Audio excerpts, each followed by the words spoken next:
ខ្ញុំចាប់តាមពីក្មេងម្នាក់ដែលអូរ៉ូតេនៅប៉ោយប៉ែតពេលខ្លះលំបាកពេលខ្លះលំបិនពេលខ្លះស៊ីបាយមិនចែកភាសាប៉ោយប៉ែតស៊ីបាយមិនចែកគេថាពួកយើងផឹកទឹកថែមបាទនេះគឺជាដែលជីវិតគឺជារឿងពិតមិនមែនបងឯងព្រមទៅវ៉ែសាតែខ្ញុំបាំងចាំងកស៊ូមកដុំដែលខ្ញុំនៅមានតែផ្លូវអត់មានលូតែ I didn't give a ពួកខ្ញុំចេះតស៊ូប្រាប់តែអ្នកមើលងាយថា I love you ពេលដែលខ្ញុំ rap ដោយពិភពលោកកំពុងកលាប់ចាស់ហើយពួកអសោយវានៅតែសោយខ្ញុំនឹងធ្វើឲ្យវាឆ្លាតអាក្រល្អបែងចែកមិនដៃឬភ្នែកវាកំពុងខ្វាក់ពួកសម្រាប់មិនត្រឹមតែតាមពេលខ្លះមិនចង់នឹងប្រឡាហើយនេះគឺជាភូតហេតុដែលវានឹងការថ្មីហើយក៏ជាអភិនិហាបើសិនជាខ្ញុំបរាជ័យបើសិនមិនធ្វើឲ្យខ្ញុំមិនខំខ្ញុំគិតថាវាគ្មានន័យ game នេះខ្ញុំអ្នក play ខ្ញុំអ្នកលេងសារថ្មីពិភពលោកមួយទាំងមូលយើងដើមងាយចុំឲ្យរឿងរ៉ាវតូចតាចខ្ញុំមិនងាយអង្គុយយំហើយពួកអ្នកកំពុងតែក្បត់ពួកអ្នកសុំកលុំហើយនេះគឺជាឃាតកម្មដែលចងកនុំចាប់តាមពីក្មេងម្នាក់ដែលអូរ៉ូតេនៅប៉ោយប៉ែតពេលខ្លះលំបាកពេលខ្លះលំបិនពេលខ្លះស៊ីបាយមិនចែកភាសាប៉ោយប៉ែតស៊ីបាយមិនចែកគេថាពួកយើងមិនទឹកថែមបាទនេះគឺជាដែលជីវិតគឺជារឿងពិតមិនមែនបងឯងមើលរឿងឃាតកម្មខ្ញុំចង់ខ្លាចជាឃាតករសម័យនេះមុំមិនដឹងអាណាក្រក់អាណាល្អ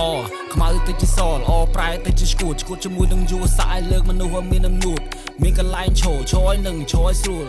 តែចាំថាអាកាសធាតុប្រែប្រួលអតិពលគ្មានអ្នកដើរគ្មានអ្នកលេងគ្មានអ្នកដួលហើយក៏ជាគ្មានអ្នកមែនបើសិនលេងអត់ចេះសម្រួលហេពួកអផេះគ្មានចេះស្អីមើលផែចេញមកប្រើដុតផៅបង្អើឆ្កែគ្មានអានេះវាស្ទើរលោវាតោងស្រីស្នេហ៍ក្នុងហោប៉ៅគ្មានលុយវាលាដៃសុំម៉ែ